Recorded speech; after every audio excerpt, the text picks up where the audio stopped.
Mesdames et messieurs, bonsoir. On se retrouve pour un autre point de l'actualité. Merci de nous choisir. Installez-vous confortablement. Les titres, les voici. Nous parlerons de la diplomatie togolaise, pays francophone ayant réussi à avoir intégré le Commonwealth. Le Togo était également présent au récent sommet des BRICS tenu à Johannesburg, la capitale sud-africaine. Dans quel intérêt? Une analyse à suivre dans cette édition. L'Agence nationale pour la protection civile va expérimenter le Climate Risk and Early Warning System, une disposition qui devrait permettre au pays d'améliorer le système d'alerte précoce face aux multiples difficultés que rencontrent les populations en saison pluvieuse. À l'international, bras de fer entre Niamey et Paris, Sylvain Ité, l'ambassadeur de la France au Niger, doit quitter le territoire nigérien dans 48 heures. C'est la décision prise depuis ce vendredi par la junte militaire au pouvoir, une décision que Paris refuse de considérer. Les raisons dans un instant. Puis Haïti continue par être le théâtre de violences des gangs au quotidien. Ce vendredi, plusieurs habitants ont dû quitter leur domicile à Carrefour-Feuille à Port-au-Prince, la capitale, peut être à l'abri des violences. Un compte rendu de la situation à suivre. Voilà, c'est tout pour les grandes lignes de ce soir. Restez avec nous, le développement comme d'habitude, c'est tout de suite. Rebonsoir et bienvenue. Pays francophone, le Togo était arrivé à intégrer le Commonwealth. Les justificatifs étaient que le pays était prêt à diversifier ses partenaires si le développement était mis en jeu. La participation du pays au récent sommet des BRICS suscite encore des interrogations si l'on se met à l'idée que l'organisation se dit ouverte aux pays africains. L'analyse de la situation dans ce reportage de Kofi Kligui. Parmi les pays qui ont pris part au sommet du BRICS, bien entendu, le groupe mettant ensemble le Brésil, la Russie, l'Inde et l'Afrique du Sud, le Togo s'est bien fait représenter par son ministre des Affaires étrangères et de l'intégration, le professeur Robert Doucet. Mais que cherche le Togo au sommet du BRICS? La question mérite d'être posée. Depuis un bon moment, le Togo a commencé par penser à lui-même. Et il s'est inscrit dans une logique de diversification de ses partenaires pour atteindre le développement. En juin 2022, lors du sommet des chefs d'État du Commonwealth à Kigali au Rwanda, le pays a rejoint l'Union britannique, bien que n'ayant pas de lien historique avec le Royaume-Uni. Selon Robert Doucet, l'adhésion au Commonwealth et à ses 2,4 milliards de consommateurs offre de nouvelles opportunités économiques et éducatives au pays. Présent à ce sommet du BRICS, tout porte à croire que le pays se prépare pour se lancer dans une nouvelle aventure partenariale avec le BRICS, si tant est qu'aujourd'hui, ce groupe d'une population de 3,24 milliards d'habitants représente 40% de la population mondiale et 26% du PIB mondial et qui s'élève à 26 billions de dollars. Sans toutefois négliger l'influence de ce groupe, le Togo n'hésitera pas à faire son entrée quand l'occasion se présente. Le commerce entre la Chine et l'Afrique a connu une croissance régulière de janvier à juillet 2023. Selon de très récentes statistiques, les échanges entre le continent et l'empire chinois ont atteint une valeur de 165 millions de dollars. Les détails dans ce reportage de Bernard Canvy. Ces 10 dernières années, la coopération économique et commerciale sino-africaine n'a cessé de progresser. D'après les récentes statistiques, les échanges commerciaux entre l'Afrique et la Chine ont atteint une valeur de 156,4 milliards de dollars sur les 7 premiers mois de l'année 2023, soit une hausse de 7,4% par rapport à la même période de 2022. Selon les données douanières, au cours de ces 7 premiers mois, les exportations de la Chine vers l'Afrique ont progressé de 20% sur une année, tandis que les exportations de l'Afrique vers la Chine représentent seulement 58,6 milliards de dollars sur la même période. Soulignons que la plupart des exportations chinoises vers le continent sont des produits finis, à savoir textiles, habillement, machines électroniques.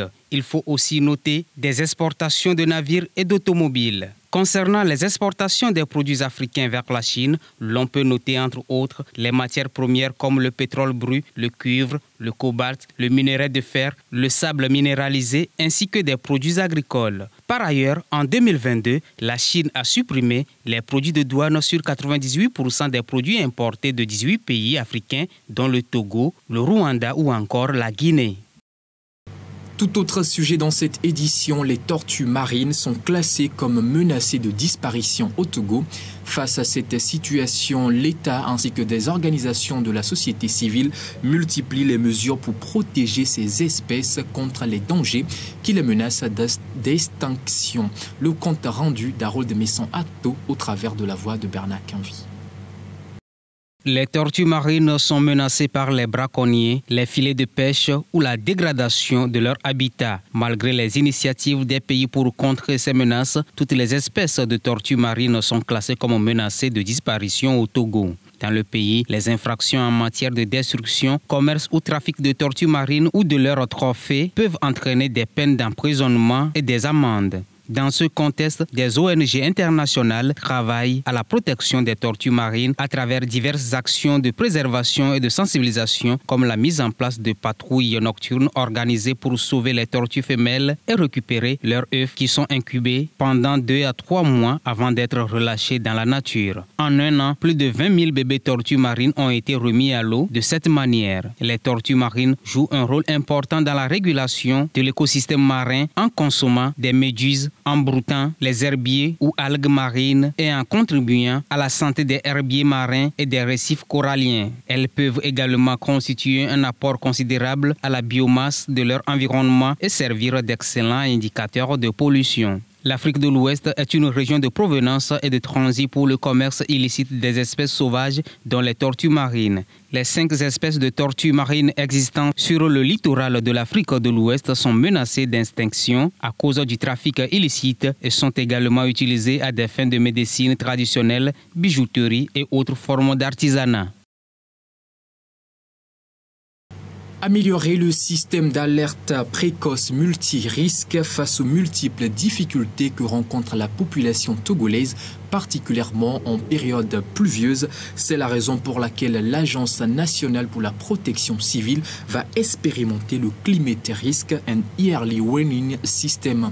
De quoi s'agit-il concrètement? Quels en sont les avantages et quels sont les sites retenus pour la phase pilote de cette initiative?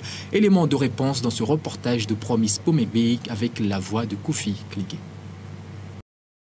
Lancé lors de la COP21 avec pour objectif de mieux prévenir et informer sur les risques météorologiques et climatiques dangereux, le Climate Risk and Early Warning System, CRIOS, permet de protéger des vies humaines, les biens matériels et les moyens de subsistance dans les pays moins avancés et les petits États insulaires en développement.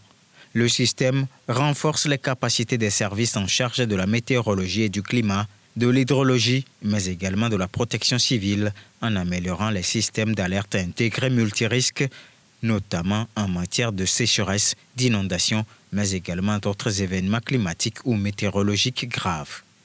Entre autres, le CRIOS favorise l'amélioration des prévisions saisonnières et sous-saisonnières et aide dans la prise des décisions pour l'agriculture et le pastoralisme au niveau national, l'élaboration d'un plan de renforcement des capacités et l'accroissement des compétences en matière de prévision climatique, de détection des dangers, mais également d'autres systèmes d'alerte précoce. Suite aux difficultés auxquelles sont confrontées les populations togolaises, le plus souvent en saison de pluie, entraînant d'importants dégâts, l'Agence nationale pour la protection civile ANPC va expérimenter le Climate Risk and Early Warning System. Le marché de Hejranawe, le lycée de Février et le CHR de Thiviers sont les sites retenus pour cette première phase.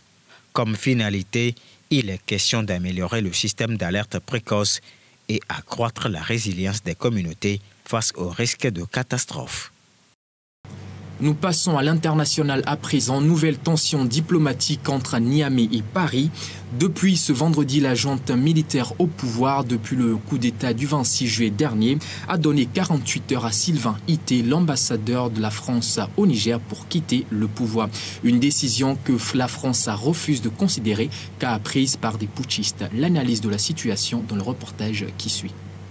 L'ambassadeur de France à Niamey, Sylvain Ité, a 48 heures pour quitter le Niger, a annoncé vendredi le ministère des Affaires étrangères. Dans un communiqué, il aura refusé de répondre à l'invitation du ministère pour un entretien et serait prié de quitter son poste en représailles aux agissements du gouvernement français contraires aux intérêts du Niger. Depuis le renversement du président Mohamed Bazoum, les militaires au pouvoir accusent en effet Paris d'être l'instigateur de l'intervention militaire que prépare la CEDEAO pour établir le président déchu dans ses fonctions. Niamey accuse notamment la France de vouloir intervenir militairement au Niger. Rappelons que 1500 soldats français qui dépendent de l'armée nigérienne dans le cadre des accords de lutte contre le djihadisme au Sahel sont stationnés dans leur base à Niamey.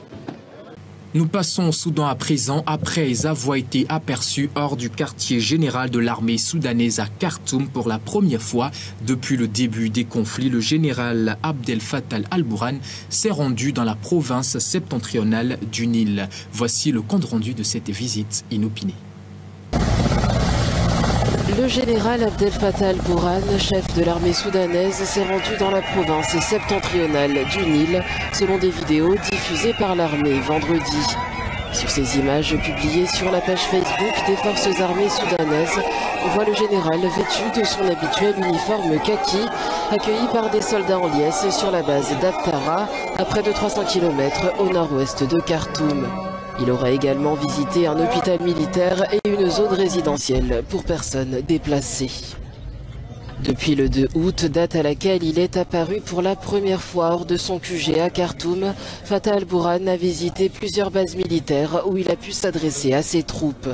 Une démonstration de force qui intervient alors que les forces paramilitaires menées par son rival, le général Hamdan Daglo, s'imposent dans la capitale. Les FCR ont lancé vendredi un nouvel assaut contre une base stratégique de l'armée, ont rapporté des témoins. Après plus d'un mois de guerre, plus de 4 millions de Soudanais ont été contraints de quitter leur domicile, les combats et la faim menaçant désormais d'emporter tout le pays, selon l'ONU. Et il y a également cette actualité diplomatique. Après avoir pris part au sommet des BRICS à Johannesburg en Afrique du Sud, le président brésilien Luiz Inácio Lula da Silva s'est rendu en Angola. Les détails sur cette visite de 2 jours dans le reportage qui suit. Après le sommet des BRICS en Afrique du Sud, le président brésilien Luiz Inácio Lula da Silva s'est envolé pour l'Angola jeudi soir dans le cadre d'une visite officielle de 2 jours. Avec son homologue angolais João Lourenço, ils ont participé à une cérémonie de remise de médailles vendredi avant de présider la signature de plusieurs accords entre leurs 2 pays. Étant donné que l'Angola et le Brésil assurent temporairement la présidence de la SADC et du Mercosur, je pense qu'il serait très important de préparer une réunion de haut niveau entre les 2 blocs régionaux afin d'harmoniser une coopération économique forte dans le cadre de nos développements respectifs. Le dirigeant sud-américain a reçu l'ordre Antonio Neto de la part du président Lourenço, qui lui s'est vu décerner l'ordre national de la Croix du Sud au palais présidentiel de Luanda. Il s'agit là de la 3e visite officielle de Lula en Angola. Dans le secteur de la santé, nous avons abordé 2 aspects importants. Le renforcement de la politique de prévention, ce qui a donné lieu à la logique de traitement que nous avons reçue. Et la première usine de médicaments du pays qui sera importée dans le cadre d'un consortium de 3 entreprises brésiliennes. Le président brésilien doit poursuivre sa visite d'État avec l'inauguration d'un nouvel espace au centre culturel Angola-Brésil de Luanda samedi, avant de se rendre à Sao Tomé et Principe. On vous en parlait jeudi, les BRICS ont décidé à l'issue de leur sommet de s'étendre à 6 autres pays à partir de janvier 2024.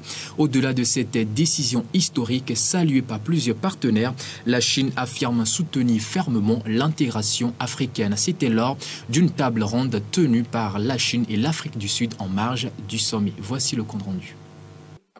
Le président sud-africain Cyril Ramaphosa et le dirigeant chinois Xi Jinping ont coprésidé une table ronde Chine-Afrique à Johannesburg jeudi en marge du sommet des BRICS. À la suite de consultations amicales, la déclaration conjointe a rassemblé notre sagesse et reflété notre consensus sur les questions internationales et régionales. Elle reflète notre soutien ferme à l'intégration africaine et fera entendre à la communauté internationale une voix forte en faveur de la solidarité et de la coopération entre la Chine et l'Afrique dans le domaine des affaires internationales et de la justice. Le dirigeant chinois a assuré que la Chine s'engagera dans différentes initiatives visant à soutenir l'intégration africaine.